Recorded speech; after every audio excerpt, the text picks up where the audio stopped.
கிறிஸ்துவுக்குள் பிரியமான சகோதர சகோதரிகளே, இயேசு கிறிஸ்துவின் இனிதான நாமத்தில் உங்கள் அனைவருக்கும் என் அன்பின் வாழ்த்துக்கள். இன்றைய நாளுக்கான வேதவசனம் வெளிப்படுத்தின சுவிசேஷம் 21ஆம் அதிகாரம் 6ஆம் வசனம். தாகமாய் இருக்கிறவனுக்கு நான் ஜீவ தண்ணீரூற்றில் இலவசமாக கொடுப்பேன். வேதத்தில் உள்ள தலை சிறந்த ஆசீர்வாதங்கள் ஜீவனுள்ள தேவன் மேல் தாகமாய் இருக்கிறவர்களுக்கே கிடைக்கின்றன. கர்த்தர் தாகமுள்ளவர்களை தன்னண்டை வரும்படி அழைக்கிறார். ஆவிக்குரிய காரியங்களிலும் ஆன்மீக காரியங்களிலும் நீங்கள் தாகமாயிருந்தால் கர்த்தர் உங்களுடைய தாகத்தை தீர்த்தருள்வார். சரீரத்துக்குரிய தாகம் உண்டு, பாவ சந்தோஷங்களின் மேலுள்ள தாகமும் உண்டு. அதே நேரத்தில் ஆவிக்குரிய காரியங்களின் மேலுள்ள தாகமும் உண்டு. இன்றைக்கு ஏனோ ஜனங்கள் உலக பிரகாரமான பணத்துக்காகவும் புகழ்ச்சிக்காகவும் தாகத்தோடு அலைந்து திரிகிறார்கள். எவ்வளவு பணம் இருந்தாலும் அது அவர்களை திருப்திப்படுத்துவதில்லை. வாலிப சகோதர சகோதரிகள் இச்சைகள் மேல் தாகம் கொண்டு உபச்சாரத்திற்குள்ளும் வேசித்தனத்திற்குள்ளும் விழுவதுடன் குடிப்பழக்கத்திற்கும் அடிமையாகி விடுகிறார்கள். மனிதனுடைய உள்ளம் தாகம் நிறைந்த உள்ளம். ஆன்மீக தாகத்தின் மேன்மை தெரியாதவர்கள் பாவ தாகங்களை தேடி அலைந்து சீர்கெட்டு போகிறார்கள். ஆனால் தாவீது ராஜாவினுடைய தாகத்தை பார்க்கும் பொழுது நமக்கு ஆச்சரியமாய் இருக்கிறது.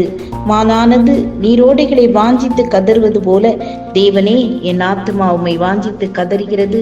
என் ஆத்துமா ஜீவனுள்ள தேவன் மேலேயே தாகமாயிருக்கிறது. நான் எப்பொழுது தேவனுடைய சந்நிதியில் வந்து நிற்பேன்? தேவனே, நீர் என்னுடைய தேவன். அதிகாலமே உம்மை தேடுகிறேன். வறண்டதும் விடாய்த்ததும் தண்ணீரற்றதுமான நிலத்திலே என் ஆத்துமா உம்மேல் தாகமாயிருக்கிறது. என் மாம்சமானது உம்மை வாஞ்சிக்கிறது என்று தாகத்தோடு சொல்லுகிறார். ஆம், எனக்கு அன்பானவர்களே, தாகமுள்ள உங்களை கர்த்தர் தம்முடைய பிரசன்னத்தினாலும் மைமையினாலும் நிரப்புகிறார். தாகமுள்ளவர்களை நோக்கித்தான் பரலோக நதி விரைந்து வருகிறது. அவருடைய ஆன்மீக தாகத்தை எல்லாம் தீர்த்து நிவர்த்தி செய்கிறது. அப்படிப்பட்ட தாகம் தீர்க்கப்பட்டவர்கள் உலக தாகத்துக்காக ஓடி அலைய வேண்டிய அவசியமே இல்லை.